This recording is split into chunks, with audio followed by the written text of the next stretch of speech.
Que Dieu vous bénisse et que la grâce de Dieu, mais aussi sa miséricorde, soit avec toutes les personnes qui m'écoutent en ligne, surtout sur les réseaux sociaux.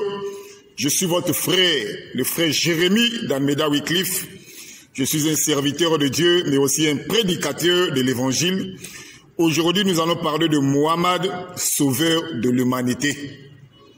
Parce que parmi l'un des mensonges que ce fameux docteur musulman Abdul Majid a fait croire à la communauté musulmane, c'est ce sujet de Mohammed, sauveur de l'humanité. Et vous savez, cela a commencé en 1999, lorsque nous avons tenu les premiers débats sur le plateau de Kratos. C'était l'un des sujets aussi en 1999. Et Abdul Majid a réussi à manipuler pas seulement certains chrétiens, mais il a réussi à manipuler même ses propres frères musulmans, les faisant croire même ce qui n'est même pas écrit dans leur Coran. Et lui, il soutient que Mohammed est sauveur de l'humanité. Il soutient ça avec la sourate 34, à partir du verset 28, qui dit ceci, dans la traduction Amidullah et que moi j'ai, il est écrit ceci dans leur Coran.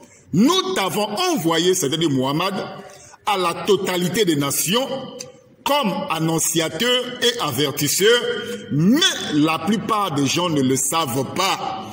C'est ce verset coranique que Abdul Majid a utilisé en 1999 pour tromper pas seulement certains chrétiens, mais pour tromper aussi sa propre communauté musulmane.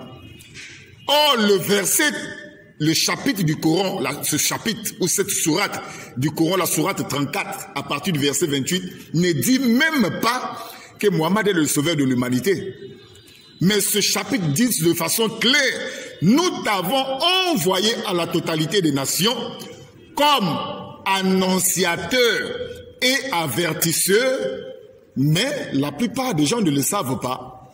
Comme Abdul Majid, il ne sait même pas que son prophète a été envoyé comme annonciateur et avertisseur. Et ce qui est grave, vous savez c'est quoi? Là où il est écrit annonciateur et avertisseur, Abdul Majid a changé ça par sauveur. Et la plupart des musulmans, à la manière des perroquets, répètent gentiment les heureux du fameux docteur Abdul Majid, ignorant même ce qui est écrit dans leur propre Coran. Voyez-vous ce qui est grave?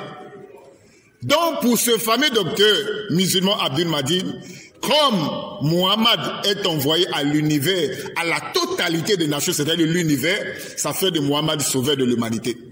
Mais il oublie que dans la Bible, dans Marc chapitre 16, à partir du verset 15, Jésus dit ceci, « Allez prêcher la bonne nouvelle à toute la création, l'univers. » Donc même les hommes de Dieu, les serviteurs de Dieu, les apôtres, les disciples de Jésus, sont appelés à prêcher la bonne nouvelle à toute la création. Mais ça ne fait pas de nous des sauveurs. Les hommes de Dieu sont appelés à prêcher l'évangile à tout l'univers, à toute la création. Mais ça ne fait pas de nous des sauveurs. Le sauveur, c'est Jésus-Christ. Mais ce qui est triste avec ce fameux docteur musulman Abdul Majid, il prend une écriture, la sourate 34, verset 28, et c'est cette sourate que Abdul Majid utilise souvent pour tromper certains chrétiens, même aussi sa communauté musulmane, ce qui est triste. Or, le chapitre du Coran, la sourate 34, verset 28, ne dit même pas que Mohammed est le sauveur de l'humanité, mais dit de façon claire que Mohammed a été envoyé à la totalité des nations comme annonciateur et avertisseur. Mais la plupart des gens, comme Abdul Majid, ne le savent pas. Et Abdul Majid a remplacé les mots, là où il est écrit annonciateur et avertisseur, Abdul Majid a changé ça par le mot sauveur. Donc il a fait de Mohammed son prophète, sauveur de l'humanité. C'est-à-dire, nous les vivants, nous avons pour sauveur un mort, quelqu'un qui est déjà mort depuis 632. Vous voyez la gravité? Et ce qui est encore plus grave, c'est quoi? Chaque vendredi, chaque musulman doit prier pour que Allah puisse accorder le salut. C'est-à-dire que Allah puisse sauver Mohammed. Et c'est ce même Mohammed que Abdul Majid, dans son égarement habituel et perpétuel, dit Mohammed, c'est lui le sauveur de l'humanité. Mais il oublie que chaque vendredi, lui, il prie que pour que Mohammed puisse avoir le salut. Il prie pour que Allah puisse lui accorder la paix. Il prie pour que Allah puisse lui pardonner ses péchés, mais c'est le même Abdul Mahdi dans son égarement habituel, mais aussi perpétuel, il dit, Muhammad, c'est lui le sauveur de l'humanité.